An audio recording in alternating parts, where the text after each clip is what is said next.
kuliah ketiga. Tuh. Nah,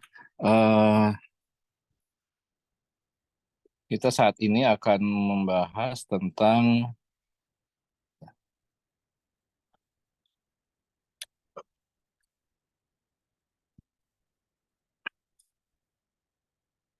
masih analisis vektor ya. Khususnya kita masih akan bahas analisis bagian 2 ya.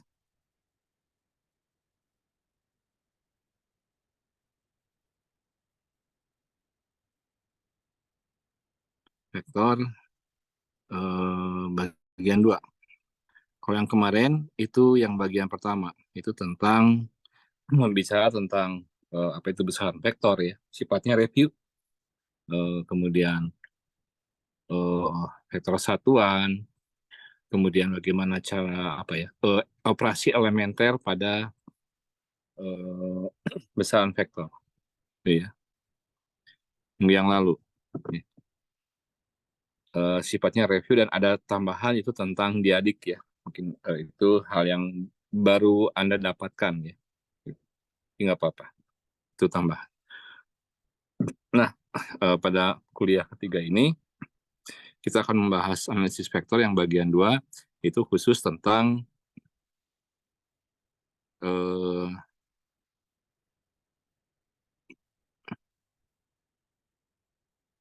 kalkulus medan vektor.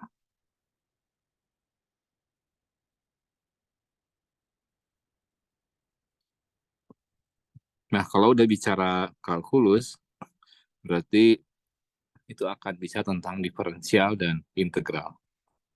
Itu. Hanya kita akan membatasi dulu pada diferensiasinya. Ya. Nah, ada vektor dan ada medan vektor, ya, itu. Medan itu adalah besaran yang memiliki besaran fisis yang terdistribusi dalam ruang. Anda kan pernah dengar ada istilah medan temperatur, ya, medan tekanan, itu kan itu distribusi temperatur dalam ruang, distribusi tekanan dalam ruang. Itu sebuah besaran fisis yang memiliki distribusinya dalam medan dalam ruang, maka disebut sebagai besaran medan. Itu, ya. Nah di sini ya, jadi yang namanya medan itu adalah besaran fisis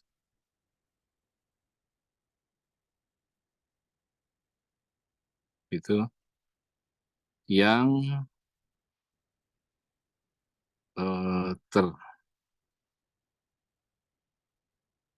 terdistribusi dalam ruang.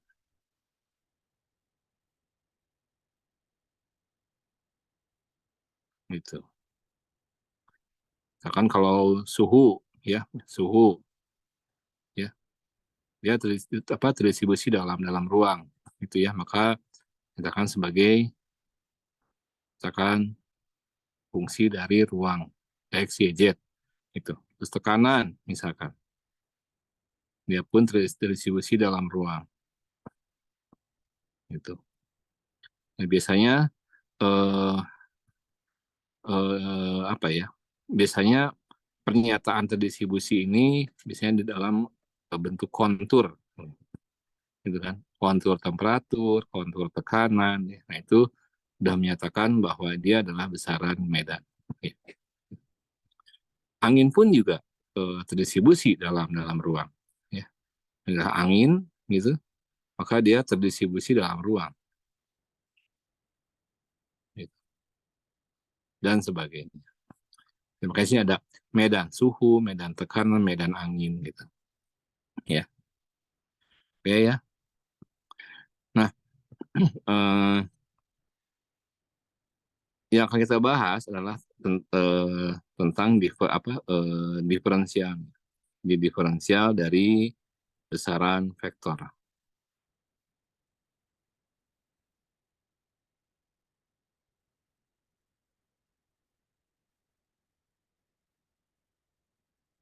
Besaran vektor.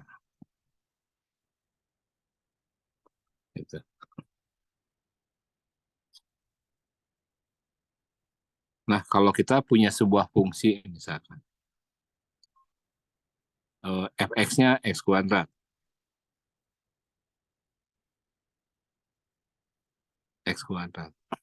maka diferensial dari f terhadap x ini pasti 2x, bukan ya? Ini skalar. Ini skalar. Ini fungsi skalar. Ini fungsi skalar. Maka turunannya juga merupakan hasilnya adalah berupa fungsi skalar juga. Bagaimana kalau besaran vektor? Misal, kalau fungsinya fungsi vektor, misalkan f-nya vektor gitu ya, itu x kuadrat i gitu kan ya. Maka bagaimana cara menurunkannya?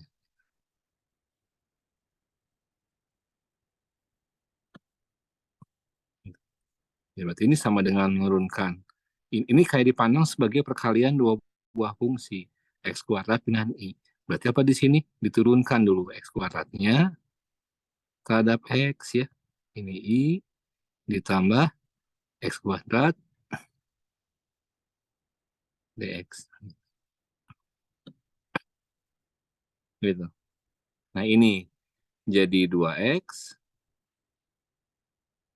ditambah, nah turunan ini i kan vektor satuan dalam arah sistem koordinat kartesis ya. Ingat bahwa i ini, ingat bahwa vektor satuan dalam koordinat kartesis itulah vektor satuan yang konstan ya. Ingat kuliah seminggu yang lalu. Sehingga kalau karena konstan maka di mana-mana kalau di sebuah fungsi di apa kalau konstanta diturunkan maka hasilnya adalah 0. Jadi x kuadrat kali 0 ya 0. Hasilnya adalah 2x i gitu. Gitu. Oke. Nah, jadi secara umum ya.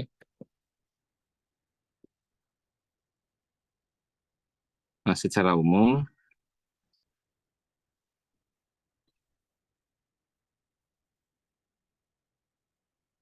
itu jadi jika ya saya punya fungsi f, fungsi vektor ya. Ini katakanlah merupakan fungsi dari sebuah bilangan gitu apa sebuah variabel apapun gitu ya. Ini mau x, y, z atau apapun. Ini katakanlah dikalikan dengan ini vektor satuannya gitu ya. Gitu. Maka turunan fungsi f vektor ini terhadap sebuah variabel tak bebasnya apa variabel bebasnya adalah eh,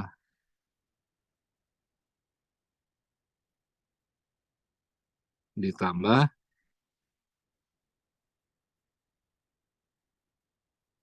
nah ini.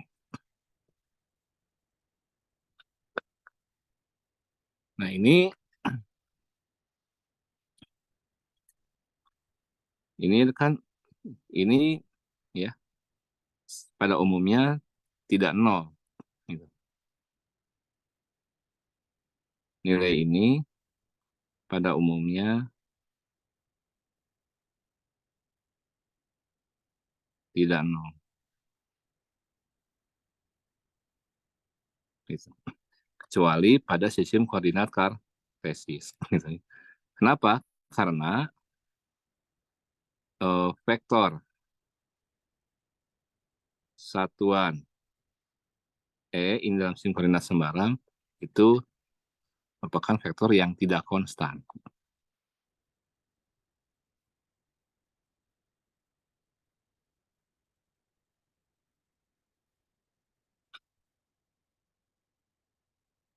Tidak konstan. Itu.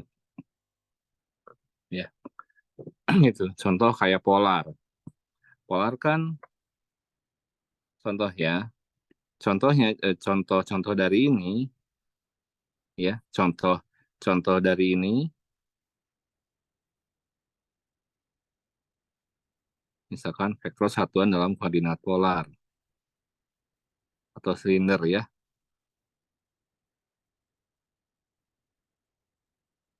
dalam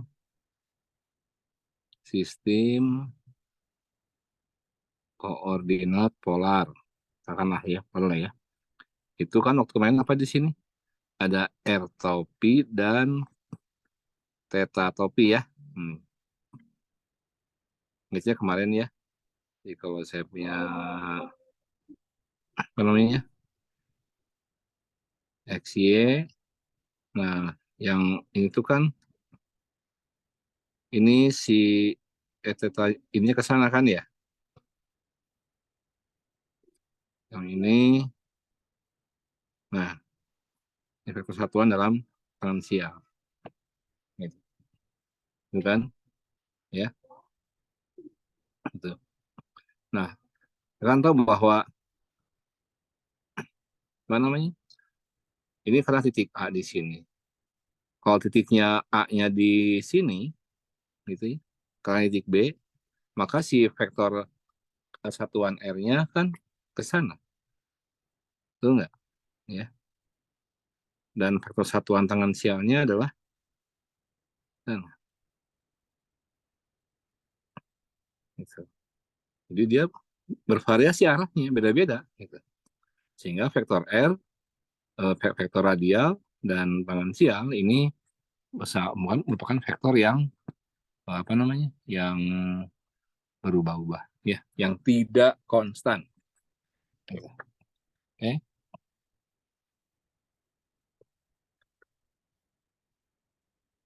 Gitu. Nah, sehingga di sini ya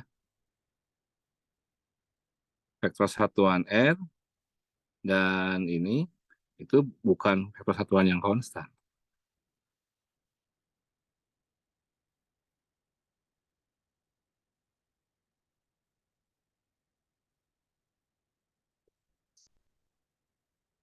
Kenapa? Karena arahnya berubah-ubah. Kalau kartesis IJK dia nggak ada perubahan arah. Gitu. Besarnya tetap satu dan arahnya tetap sama. Kalau ini besarnya satu tapi arahnya beda-beda. Di titik A ke sana si R-nya, di titik B si R-nya ke sini. Itu kan ya. Ini kalau titik C di sini ya R-nya ke sana ya, tetanya ke sana. Itu kan ya, yang titik C gitu. Jadi beda-beda. Dia bukan vektor yang konstan. Ya. Nah, ini ya, cuma saya akan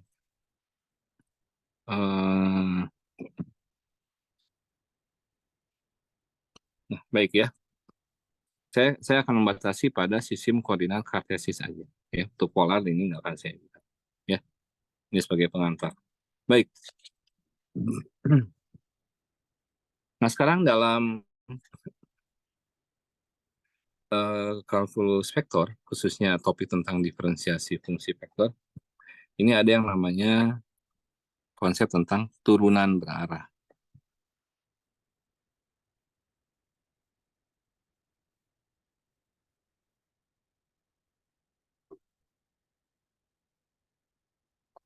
Gitu. Ya, disebut sebagai turunan berarah atau directional derivative.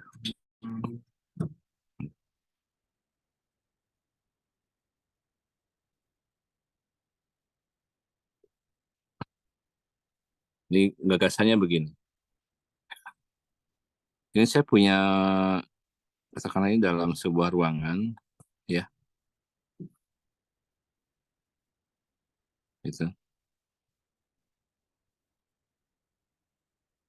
Ini sebuah ruangan. Dalam ruangan ini terdapat distribusi temperatur. Gitu ya. Ini ruangan, katakanlah ini X, ini Y, gitu kan.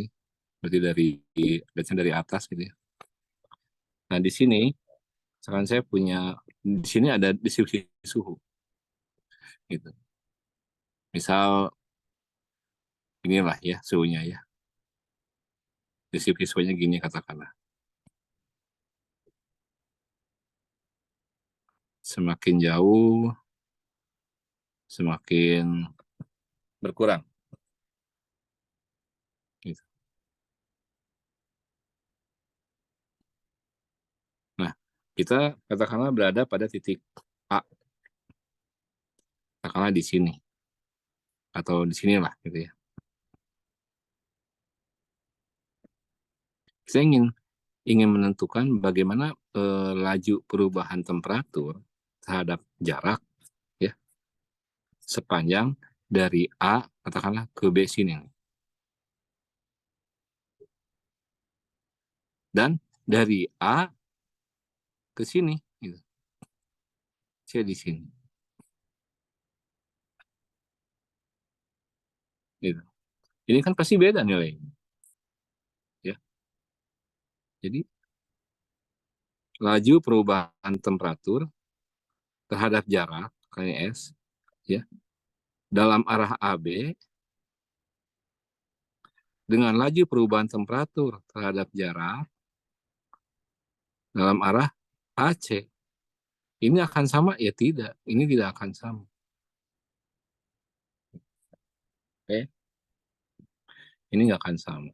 Nah, bagaimana kita merumuskan ini? Gitu. Nah, ini adalah gagasan turunan berarah. Jadi, laju perubahan sebuah fungsi terhadap jarak dalam arah tertentu. Gitu. Ya, jadi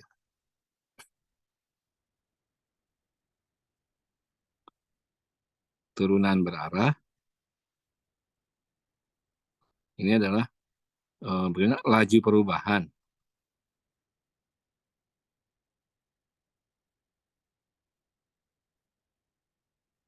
nilai sebuah fungsi dalam, wah, sorry, aduh, terhadap jarak dalam arah tertentu.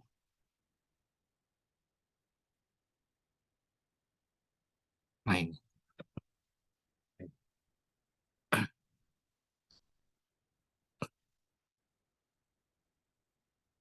Kelihatan misalkan dari A ke C tadi kita sini ya. Contoh, ini titik A, ya, ini titik C. Dari A ke C. Berarti ini kan sebuah vektor ya. Misalkan A, dia punya punya koordinatnya X0, Y0, Z0 katakanlah. Gitu. C, ini sembarang. Koordinatnya X, Y, Z. Gitu. Misalkan besar vektoral AC, ya,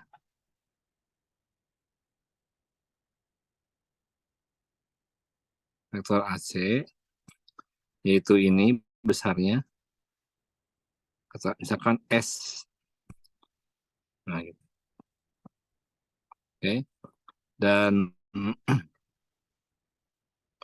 vektor satuan AC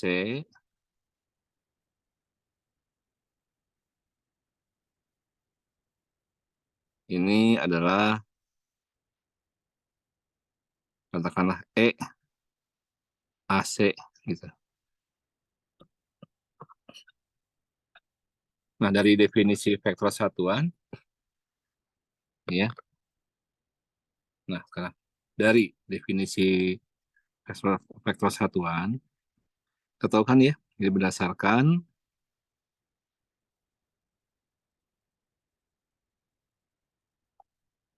definisi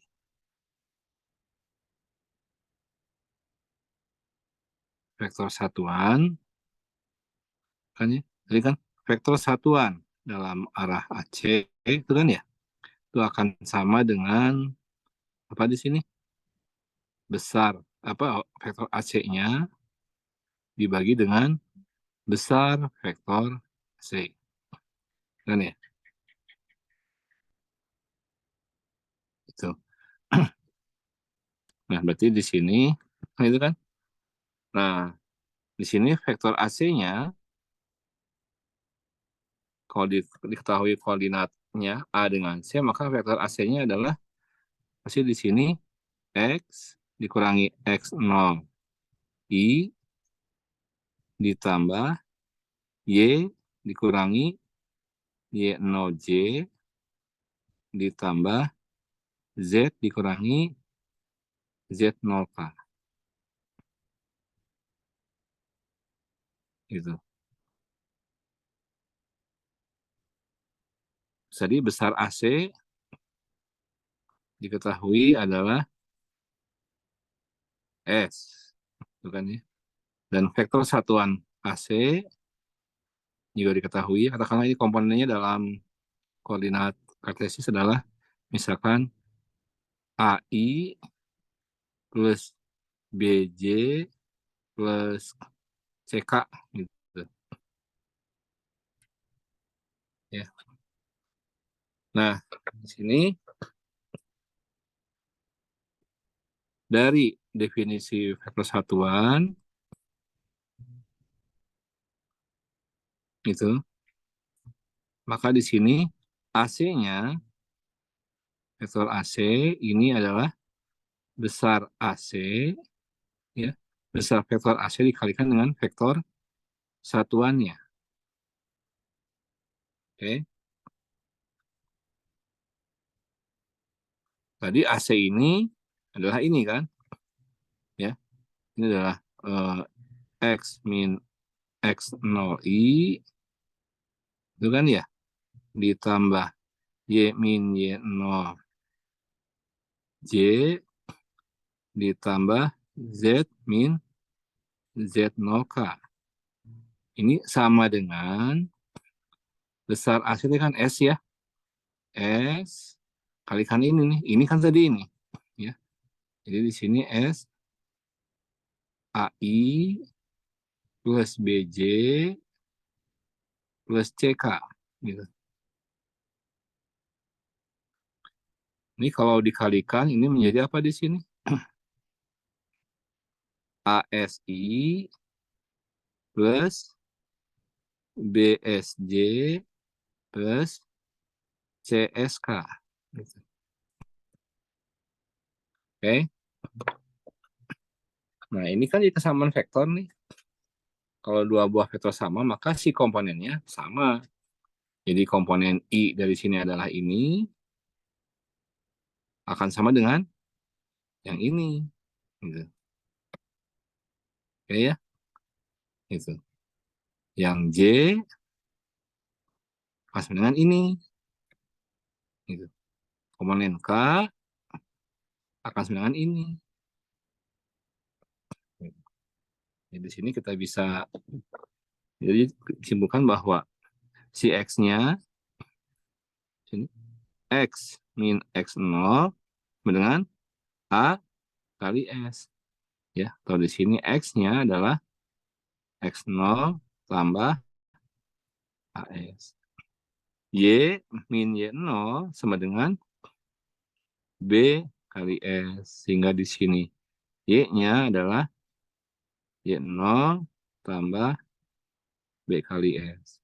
Terus terakhir Z dikurangi Z0 dengan C kali S. Sehingga di sini Z-nya adalah Z0 ditambah C kali S.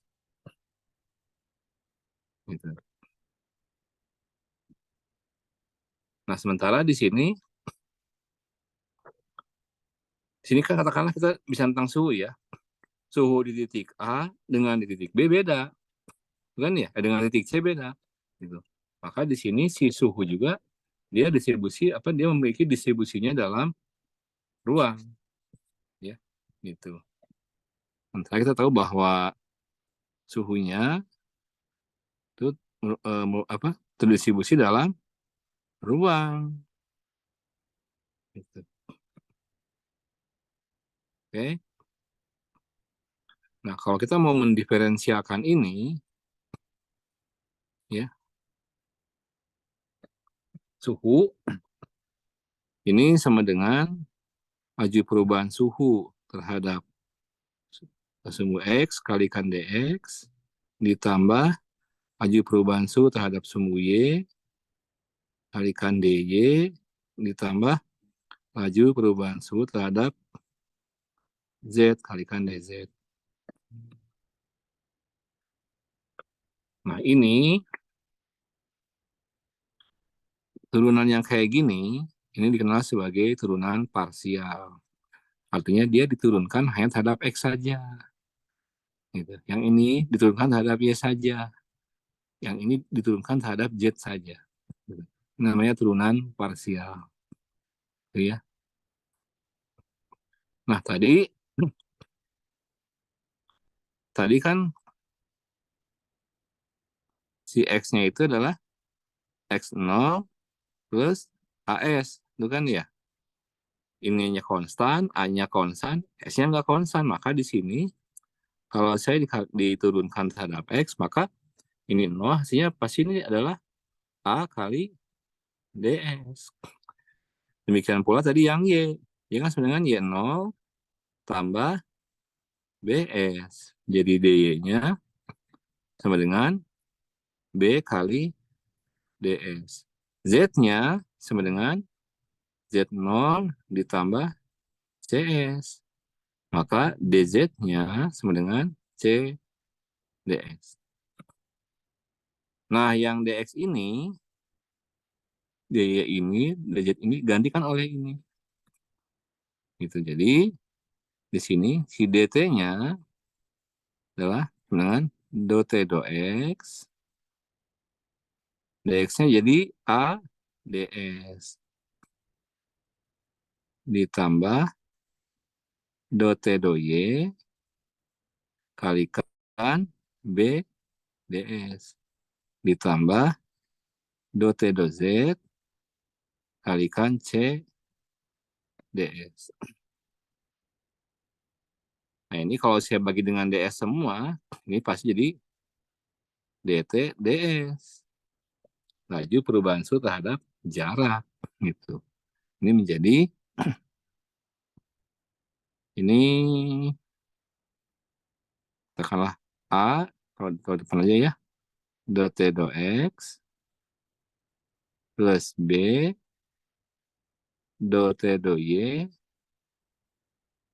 ditambah C dot T do Z.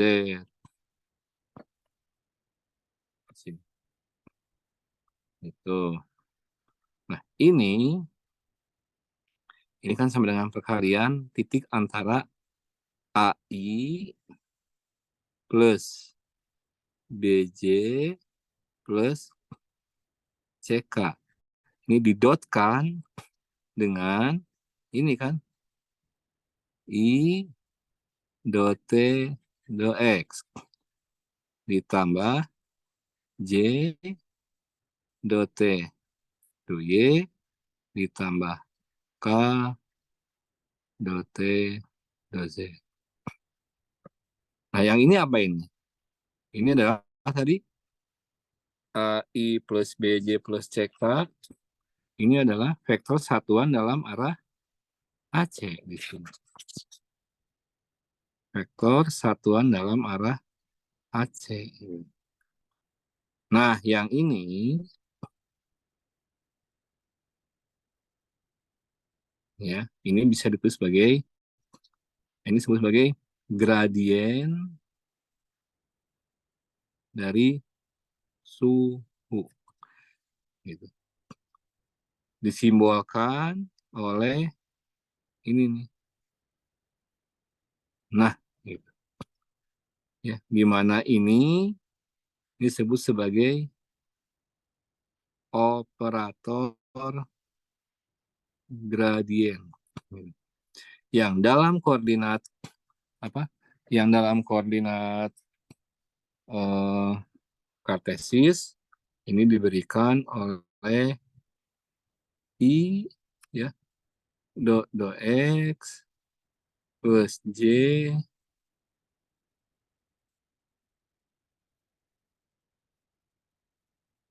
plus Z. Gitu. Sehingga di sini, dari sini, ya, jadi dt ds, laju perubahan tempat terhadap jarak dalam arah AC, ini sama dengan vektor satuan dalam arah AC didotkan dengan gradien dari suhu. Gitu. Ya. Oke. Nah, ini lebih lebih lihat kan lebih gampang ekspresinya ya, daripada nulis kayak gini kan panjang. Ini berlaku untuk semua sistem koordinat. Gitu. Nah, jadi ini. Jadi sekarang kan ini ada yang namanya operator gradien. Tentang gradien. Gradien sebuah fungsi. Fungsi medan ya. Artinya sebuah fungsi yang memiliki distribusi dalam ruang. Nah, simbolnya sekali lagi ini. Ini dibaca grad atau del. Gitu ya. Ada grad atau del dibacanya. Dalam kartesis sekali lagi ini adalah ini sebuah operator ya. Ini sebuah operator ya. Ini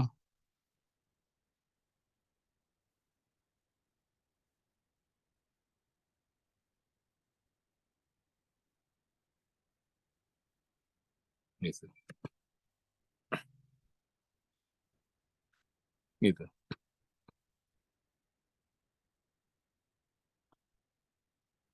Nah, karena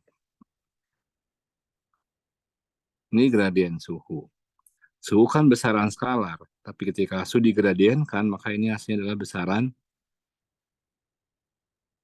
vektor. Gitu. Arahnya dari mana? Dari suhu yang rendah ke suhu yang tinggi.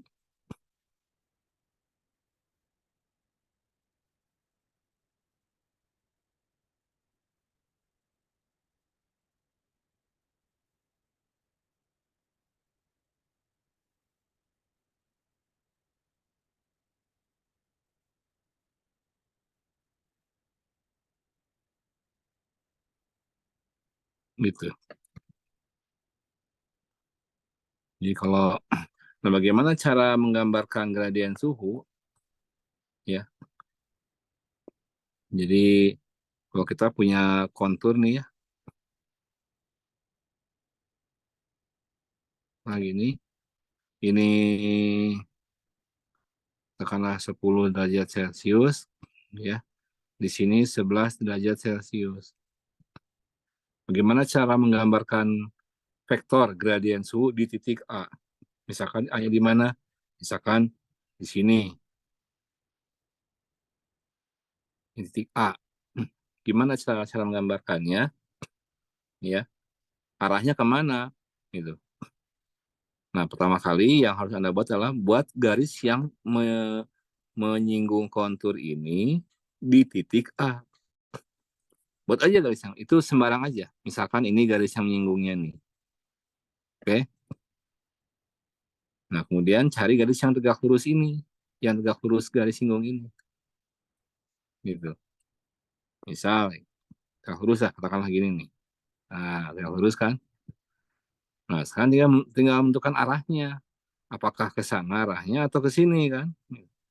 Ingat tadi, dari suhu yang rendah ke suhu yang tinggi. Ini kan kontur yang rendah, 10. Ini kan kontur yang 11.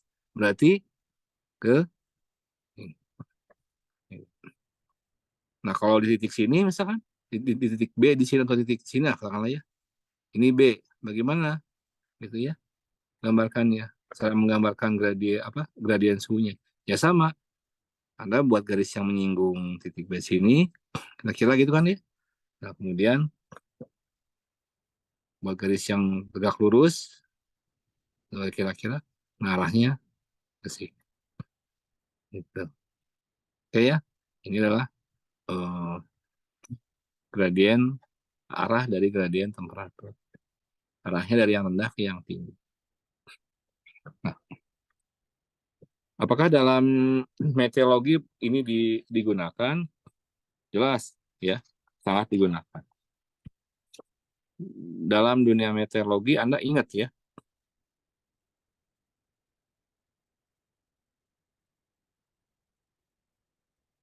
dalam studi meteorologi, gitu ya. Ingat ada yang namanya apa ini? Ada yang namanya gaya gradien tekanan ya. Gaya gradien tekanan. Ini persatuan massa sebetulnya ya. FP. Kan gitu kan ya. Nah, gaya gradien tekanan, persatuan massa, ini sebetulnya rumusnya begini. Dalam bentuk vektornya. Negatif 1 per densitas dikalikan dengan, nah ini. Ini rumus yang sebenarnya. Ini gradien tekanan. Gitu. Lihat, arah gradien tekanan, perhatikan ya oleh Anda semua ya. Arah gradien tekanan itu dari tekanan rendah ke tekanan yang tinggi. Ya, sama kayak tadi. Arah gradien temperatur dari temperatur yang rendah ke temperatur yang tinggi. Ini pun sama. Gitu. Tapi karena di sini kan ada minus di sini ya. Gitu. Kalau minus jadi dibalik. Jadi berlawanan. Ya. Gradien tekanan itu dari tekanan rendah ke tekanan tinggi. Tapi gaya gradien tekanannya, karena di sini ketemu minus, maka yang tadi rendah ke tinggi ketemu minus di sini menjadi tinggi ke rendah. Gitu. Ya, jadi di sini arahnya nggak dari tekanan tinggi ke tekanan rendah karena ada ini, gitu ya. Oke. Nah, gradien tekanan. Kenapa disebut gradien tekanan? Ya karena bentuknya begini. Dia menggunakan operator gradien. Jadi kalau dalam koordinat kartesis, bagaimana komponennya? Nah, karena kita gunakan kartesis, misalkan ya, komponen gaya gradien tekanan dalam sistem koordinat kartesis. Ya, ini kan ruas kiri, ya. Ini kan ada FP ya, betul nggak? Ya, ini pasti komponennya adalah karena kartesis, maka di sini FPX plus FP dalam arah sumbu Y ditambah komponen gradien tekanan dalam arah sumbu Z. Gitu. Nah, di ruas kanan,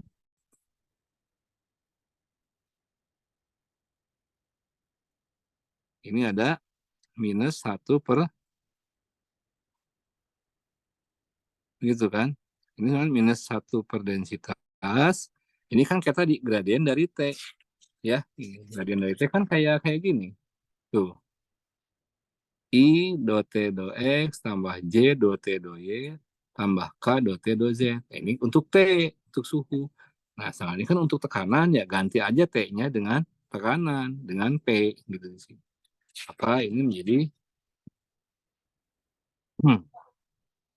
I do P do X ditambah J do P do Y ditambah K do P do Z. Jadi kalau dikalikan maka di sini menjadi I itu kan ya min 1 per densitas do P do X ditambah J min do P do Y ditambah K min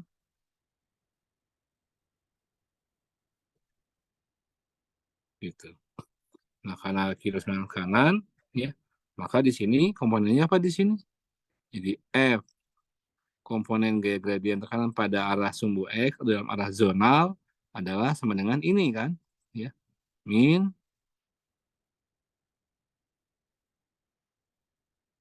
ini. Dalam arah meridional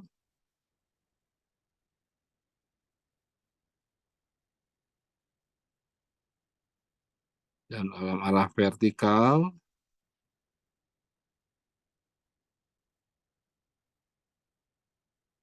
nah begitu. Oke. Ya. Jadi contohnya ini. Ya. Nah, operator gradien ini akan banyak digunakan dalam studi dinamika, ya. Akan banyak, ya. Banyak sekali akan digunakan. Oke, ya. Gitu. Beberapa hal yang terkait dengan operator gradien, ya. Ada banyak, ya. Misalkan nanti ada yang namanya divergensi, ya. Ya, beberapa hal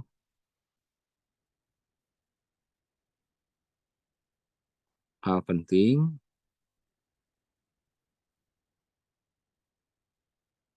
terkait dengan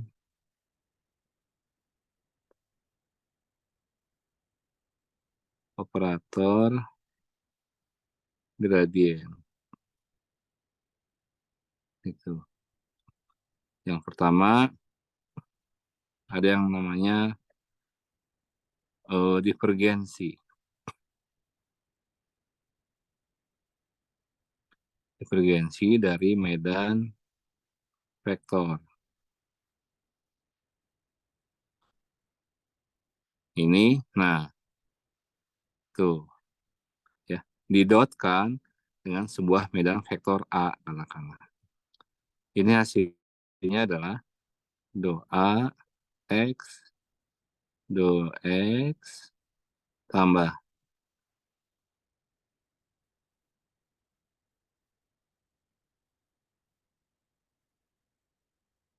Itu. Contohnya apa? Angin. Angin. Angin kan V ya, kecepatan. Itu ya.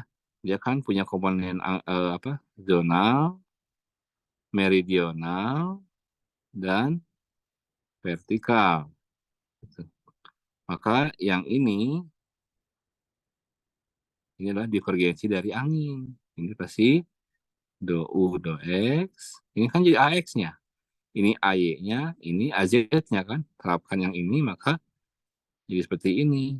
Do P, do Y, tambah do C. Gitu.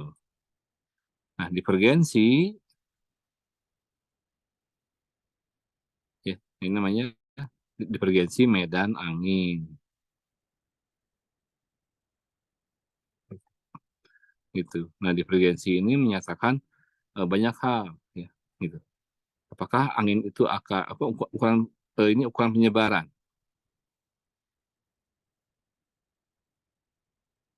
Menyatakan ukuran penyebaran. Penyebaran medan angin di sini. Atau medan vektor lah ya, secara umum. Gitu ya. Jadi divergensi itu menyatakan ukuran penyebaran medan vektor. Gitu. Jadi kalau divergensinya sebuah medan vektor itu positif, artinya eh, dia menyebar. Gitu. Medan vektor tersebut menyebar pada sebuah titik dalam ruang. Kalau ininya negatif, nah ini menyebar ya berkumpul. Ya. Medan vektor tersebut berkumpul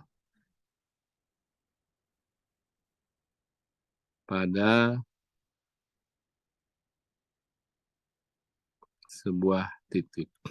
Nah, ini dikenal sebagai source, dikenal sebagai sink, bukan ya. Nah, kalau dia nol, ya, kalau dia nol, gitu. Nah, ini artinya apa ini? Ya, dia disebut non divergen. Gitu. Oke, ya. Nah, nanti ini akan terkait dengan kontinuitas. Nantilah akan kita bahas. Tapi ini terkait dengan ini ya. Ini notasi divergensi. Itu ya. Gitu.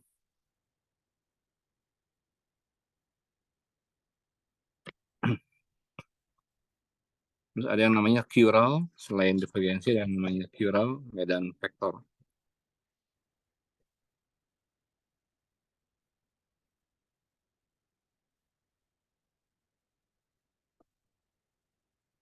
Nah, ini simbolnya, nah gini, cross product.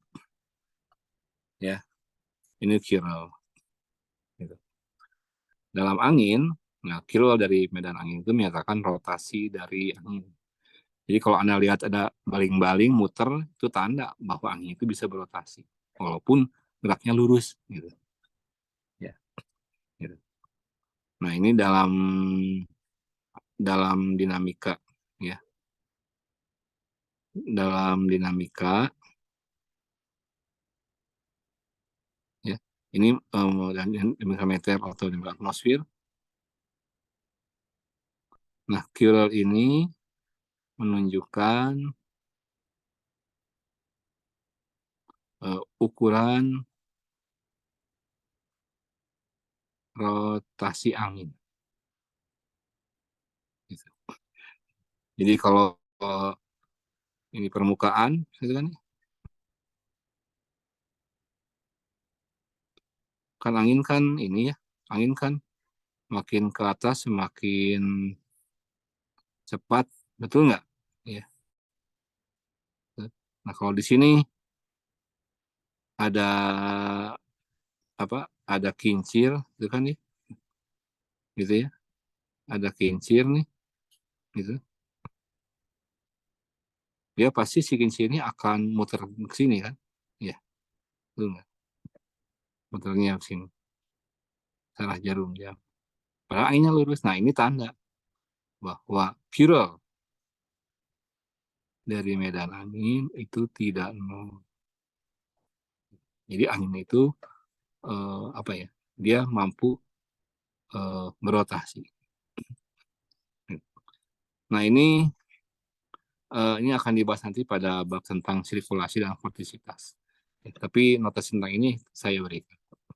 Terus yang ketiga, ya ada yang namanya Laplacian.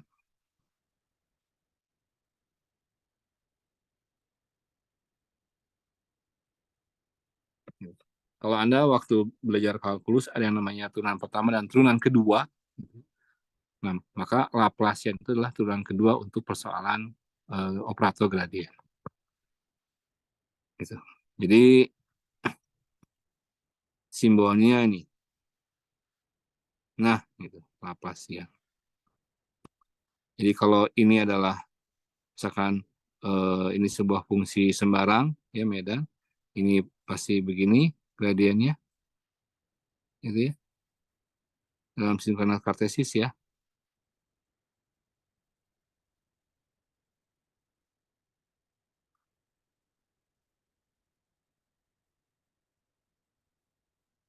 Maka Laplasiannya ini adalah turunan kedua ini. Ini skalar hasilnya.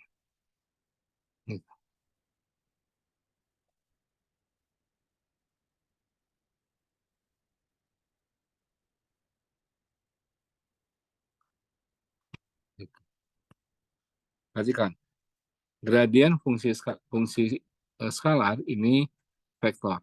Laplasian fungsi skalar ini skalar. Ya.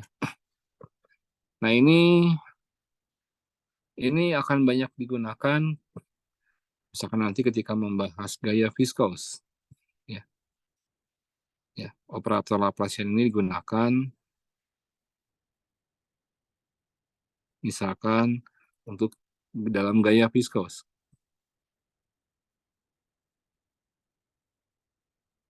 Gitu.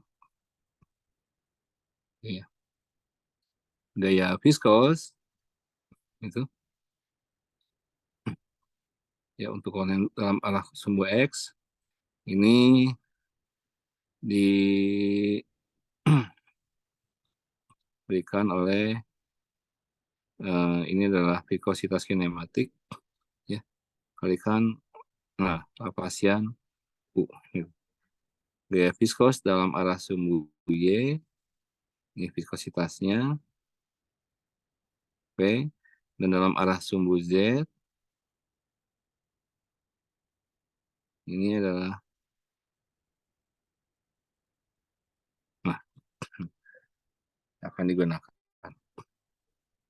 Terus nanti ini gaya viskos ya, gaya yang bekerja dalam gerak atmosfer juga.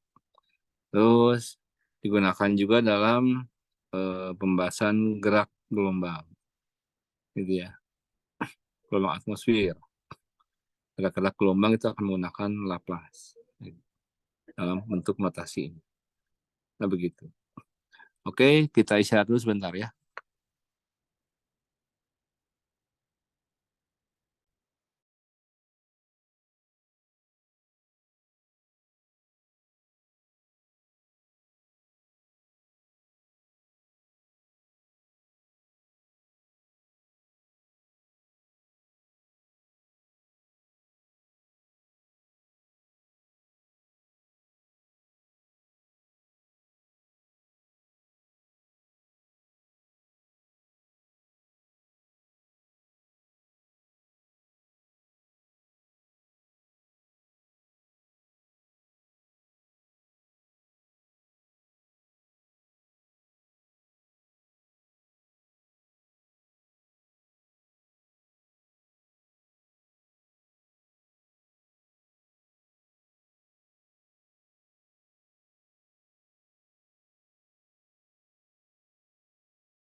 Oke, kita lanjutkan lagi ya.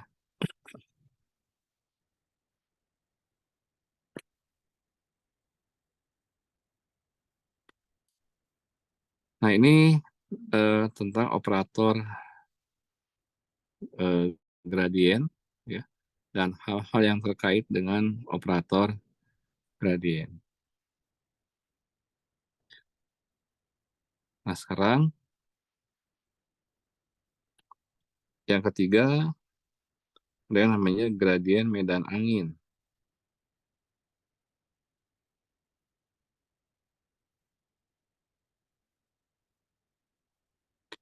Gitu. Jadi kan kalau yang skalar mah tadi ya, kalau yang skalar kan begini ya, maka yang namanya angin itu ininya medan angin. Jadi gradien dari angin. Gitu. Perhatikan ini. Ini bukan dot product, bukan cross product, tapi ini adalah sebuah diadik. Gitu. Bagaimana cara menentukannya? Nah, kita akan gunakan matriks di sini ya. Jadi gradien itu kan operatornya begini ya.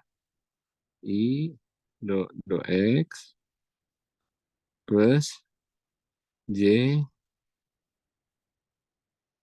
plus K do Z. Ini kalau dalam bentuk matriks, buat dalam bentuk matriks kolom. Ini do X, do Y, do Z di sini. Itu. Di V-nya, ini angin, ini UI tambah PJ tambah WK. Ini dibuat dalam bentuk matriks baris. U, P, W. Maka yang namanya gradien medan angin, ini pasti yang begini kan bentuknya kan ya. Do X, do Y, do Z. Dari angin. U, P, W. Ini hasilnya adalah sebuah matriks juga di sini. Ya. Do U, do X. Ini. Kemudian ini kan ini kan. Do P, do Y. Ini. Do X ya. Do W, do X. Yang di sini dengan ini. Dengan ini kan ya. Jadi di sini. Do U, do X. Do Y. Do P, do Y. Do W, do Y. Yang ini lahir do U, do Z. Do P, do Z. Do W, do Z. Ini adalah matriks. Ini gradien medan angin. Jadi sebuah sekali apa? Dia sebuah diadik.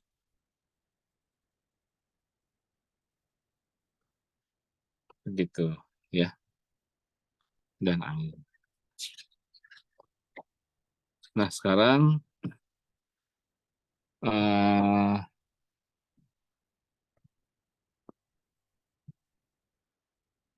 sini ada yang namanya konsep tentang turunan total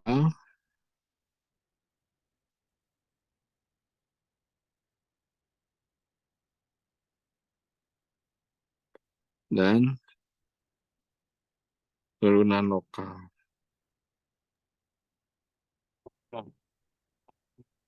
Izin memotong. Ya, ya.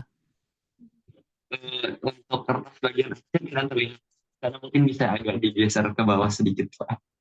Oh iya ya. Oh iya. Ya, Oke, makasih banyak makasih. Pak. Nah, oh ya, lupa belum saya geser. Ya, sekarang kita akan masuk ke turunan total dan turunan lokal.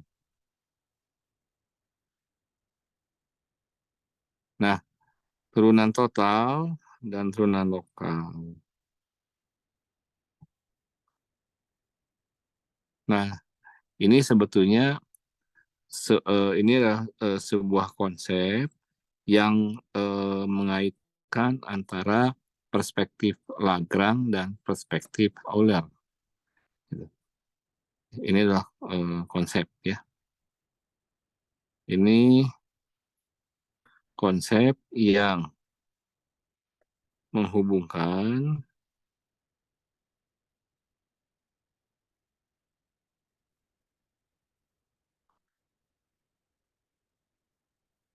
antara eh, perspektif atau cara pandang Lagrange dan perspektif Euler ya, gitu.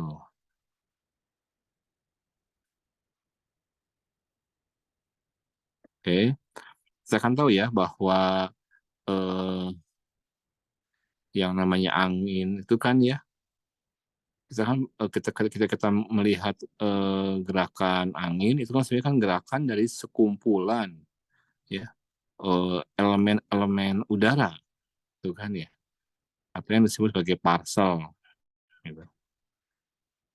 Jadi kalau ini ada angin katakanlah gitu. Nah, ini kan sebetulnya parcel yang ada ribuan parcel yang bergerak gitu. Dan si parcel ini dia memiliki karakternya karena dia sebagai sebuah sistem, dia punya katakanlah punya suhunya, dia punya tekanannya, gitu kan ya, gitu. Mungkin dia punya kelembaban spesifiknya, gitu ya. Dia punya mixing rasionya dan seterusnya, gitu ya. Gitu. Nah, yang namanya perspektif Lagrange ya ini ketika dia bergerak ya, ketika katakanlah pada awalnya di sini si puzzle itu. Nah, setelah waktu tertentu, katakanlah dia bergerak, dia sampai sini, katakanlah ya, ini T2.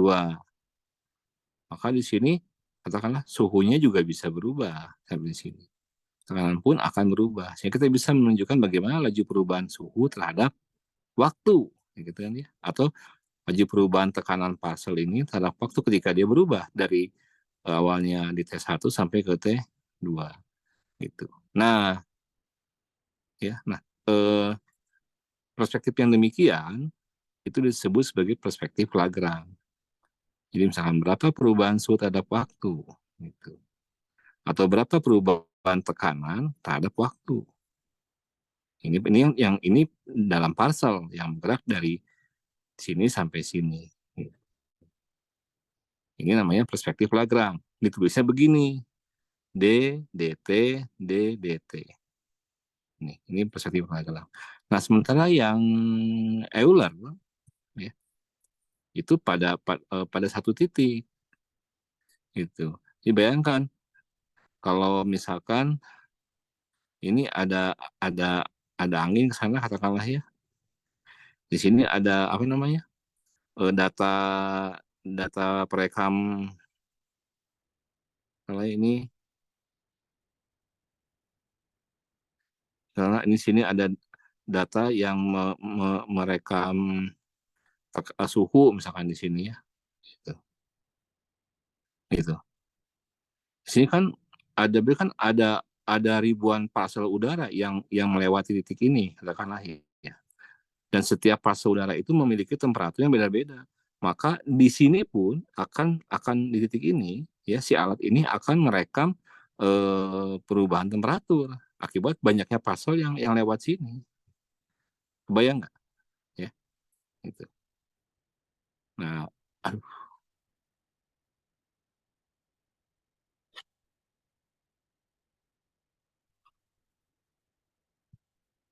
kenapa ini? Aduh, sorry ntar ya. Ini lampu mati.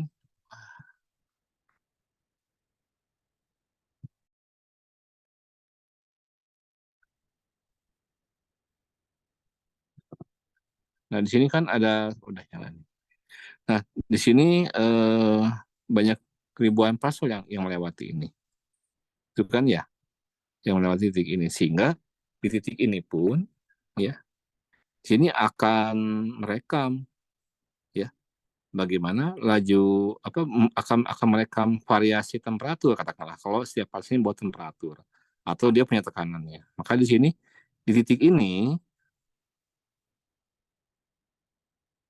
ya ini apa kan katakanlah si alat ya alat akan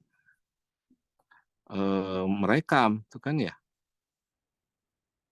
merekam perubahan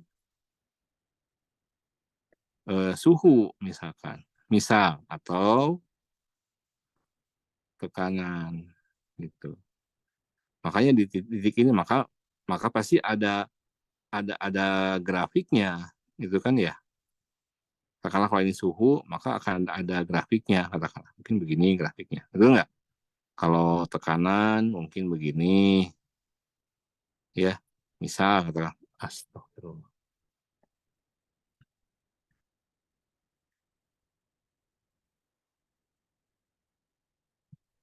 Misalkan tekanan begini katakanlah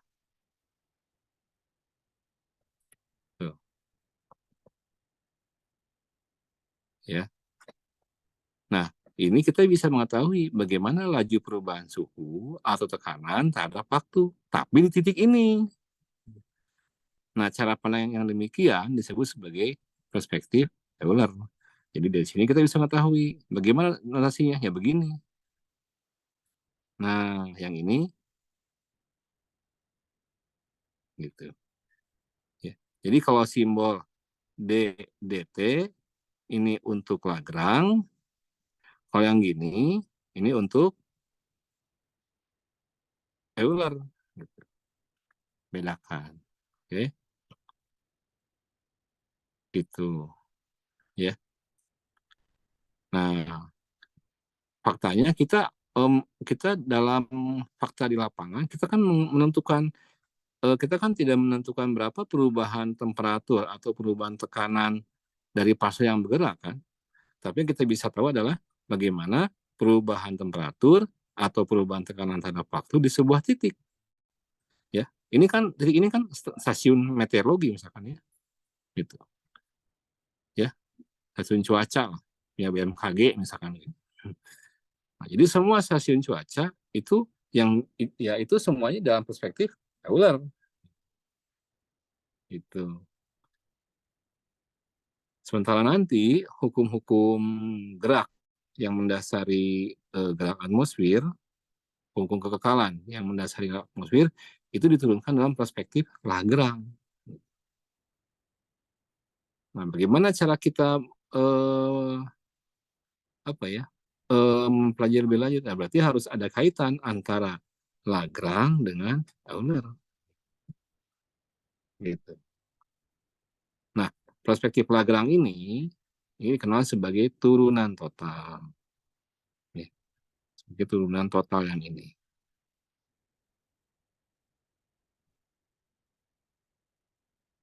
Nah, yang ini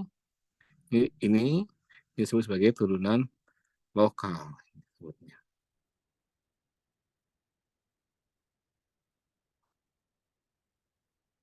Gitu. Atau yang ini turunan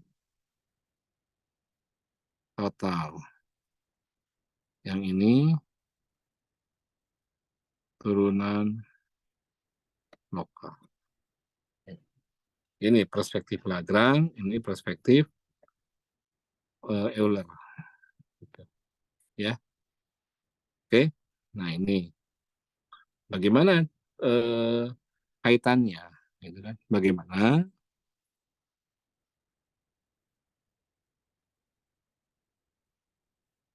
kaitan antara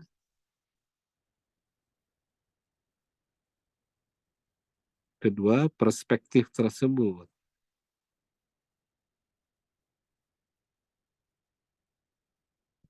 Gitu.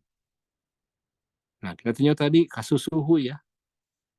Tadi yang dari titik A di sini ya, dia ke titik ini kan ya, C kan, ya, gitu. Jadi kan laju perubahan suhu terhadap jarak. Nah, sekarang kalau misalkan si A ini kita bergerak ke C, ya. Sekarang si A ini tadi bergerak ke C kan, dari misalnya kita bergerak ke C dengan kecepatan V, gitu. Ya, gitu. Misal, ya, seseorang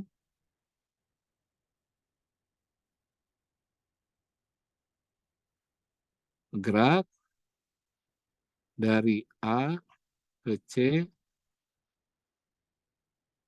dengan kecepatan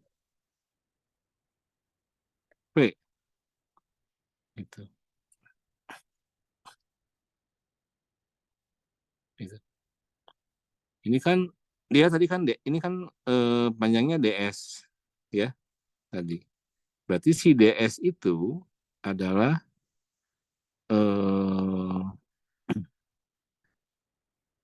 posisi ya, vektor ini ya. Ya DS-nya pasti kan ini V kali DT. Betul nggak? Ya, gitu. Tadi ya DTDS tadi ya, di yang tadi ini. Nah, yang ini tadi kasus ini ya. Nah, ini kan adalah apa di sini tuh? E-nya, EAC itu kan ya, kalikan gradien, didotkan dengan gradien dari suhu. Nah, sekarang saya ubah ini. DT-nya, ya sini, maka di sini kan, kalau saya ubah posisinya, ini kan sama dengan ini kan ya. Nah, nggak usah lah. Ini sama dengan EAC DS didotkan dengan gradien dari T. DS-nya tadi ini kan, VDT ya, gitu kan? Ya, EAC kali V kali DT gitu. Dotkan gitu. Nah, ini saya ganti di sini DT bagi dengan DT kecil. Ini adalah apa di sini? EAC kali V, sorry ya. EACV dotkan dengan gradien dari suhu. Nah, ini adalah kecepatan. Gitu.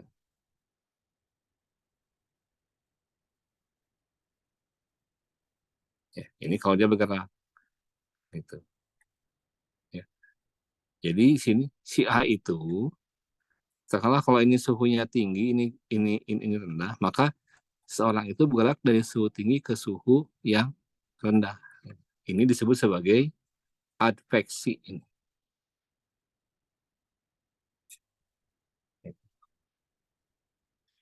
Nah, yang lokalnya gimana? Nah, kita lihat di sini.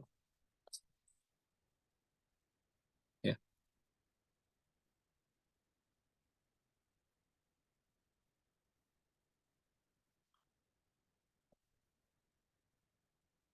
Nah, jika misalkan di sini ada perubahan suhu terhadap apa di sebuah titik secara lokal, ya, maka di sini si DT perubahan suhunya ya terhadap waktu ini sama dengan sin yang suku ini, ya,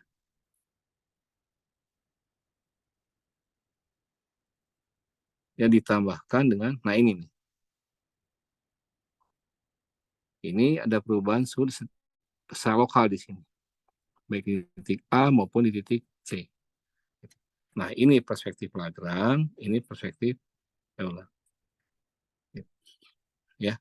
Nah, jadi secara umum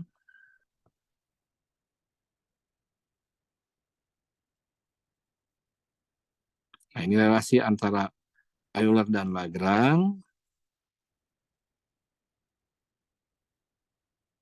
ditambahkan. Nah, gitu. ini sebuah besaran, ya, gitu. Ini bisa skalar ataupun vektor, gitu ya. Nah, ini sebuah besaran di sini. Nah, ini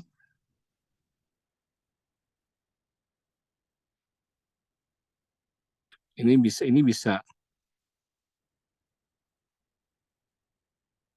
besaran skalar, jadi kayak tekanan, temperatur, misalkan ya, atau mungkin polutan, gitu ya, konsentrasi polutan dan seterusnya. Atau bisa juga besaran vektor, misalkan medan angin, gitu ya, medan angin, terus gaya atau itu segala macam, gitu ya. Oke, nah ini apa namanya? Itu. Biar lebih jelasnya lagi tentang ini, ya. Baik, misalkan lebih gampang gitu ya. Ini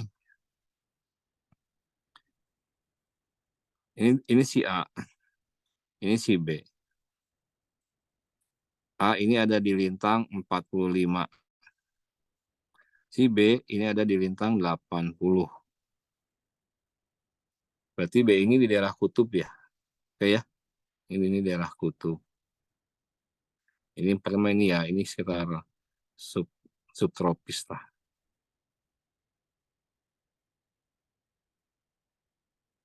Gitu.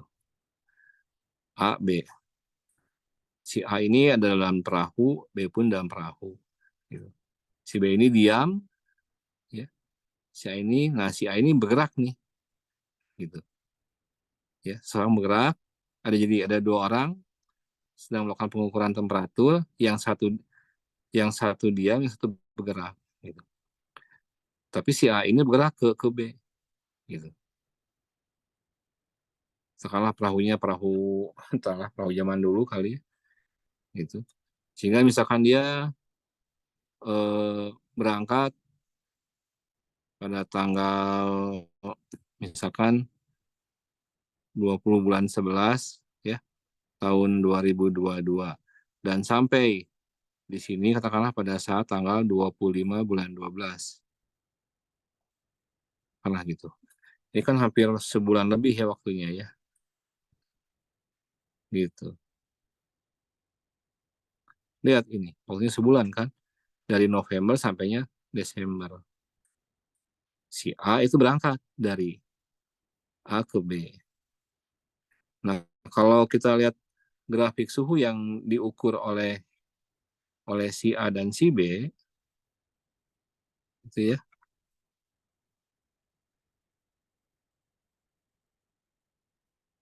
itu.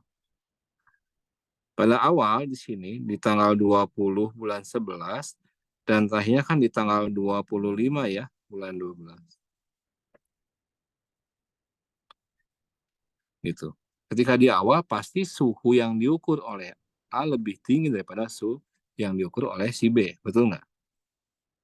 Karena begini. Dan dia ketika bergerak, ya, A bergerak ke B, dan B juga diam, ya, keduanya akan mengalami perubahan suhu, ya. Akibat apa? Akibat perubahan musim. Dari mana ini? Dari asalnya kan bulan 11 ya, dari fall, musim gugur, ke winter. Gitu.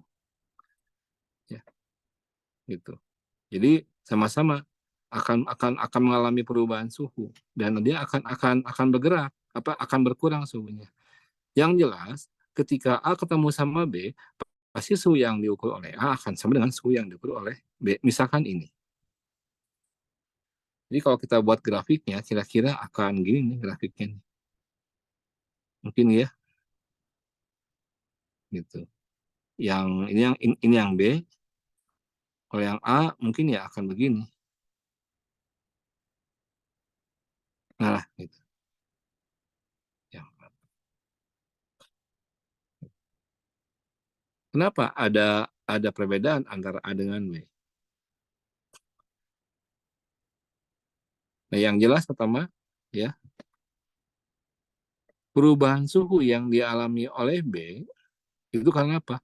Karena B ya merasakan perubahan suhu akibat perubahan musim dari fall ke winter gitu. Jadi perubahan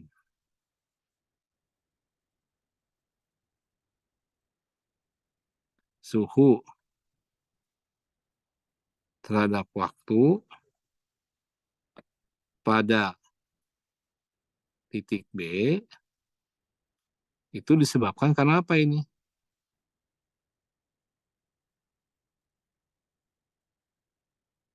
Karena apa di sini? Karena apa? Karena eh, karena perubahan musim, ya, perubahan musim. Kan dari musim gugur ke musim dingin, gitu. Nah, sementara perubahan suhu, ya, terhadap waktu pada A yang bergerak dari A ke B itu disebabkan karena apa di sini? Pertama, perubahan musim. Sama juga si A ini akan merasakan perubahan musim dari mana perubahan musim dari gugur ke dingin, dari fall ke winter gitu. Ya, gitu. Dari fall ke winter. Tapi yang kedua juga selain ini apa ini? Si A ini bergerak dari subtropis ke kutub, ke daerah yang dingin. Ya. Jadi si A itu bergerak gitu ya dari subtropis ke kutub. Jadi A itu bergerak ke daerah yang dingin. Oke, ya. Nah, yang si A ini disebut sebagai diferensiasi total. Yang ini lokal. Yang buat sama apa? Ininya nih. Baik A dan B dia mengukur perubahan suhu akibat perubahan musim. Itu, ya. Jadi ya perubahan suhu terhadap waktu di titik B ini karena perubahan suhu lokal, ya. Ya di titik B ini akibat dari fall ke winter. Tapi perubahan suhu terhadap waktu A ini karena apa di sini? Akibat apa ini? Dari fall ke winter ditambah dengan perubahan suhu terhadap waktu akibat apa ini? A bergerak ke B. Itu. Jadi si A ini total dapatnya. Ya. Jadi kalau salah ini, jadi ini. Ini, nah, lokal plus gitu. Jadi si A ini akan akan merasakan perubahan temperatur akibat ini, ya, perubahan musim dari fall ke winter dan akibat si A ini bergerak ke daerah yang lebih dingin. Oke, kayak Anda semua misalkan perusahaan main ke Puncak Bogor gitu ya, dari Dramaga, ya, berangkatnya siang, nyampainya sore gitu kan ya. Nah, yang Anda rasakan itu total, ya. Pertama, karena beda pemanasan radiasi pada siang hari dengan sore hari, itu kan ya. Oke, itu di semua tempat akan merasakan itu. Nah, itu yang ini nih. Ditambah dengan apa? Anda bergerak dari Dramaga yang suhunya tinggi ke Puncak Bogor yang suhunya rendah. Nah, ini. Gitu. Paham? Ya. Nah, kalau saya rasa cukup kuliah hari ini ya. Terima kasih semuanya. Selamat malam semuanya. Selamat malam, Pak. Terima kasih banyak. Terima kasih banyak. Terima kasih banyak, Bapak. Terima kasih, Pak. Terima kasih, Pak.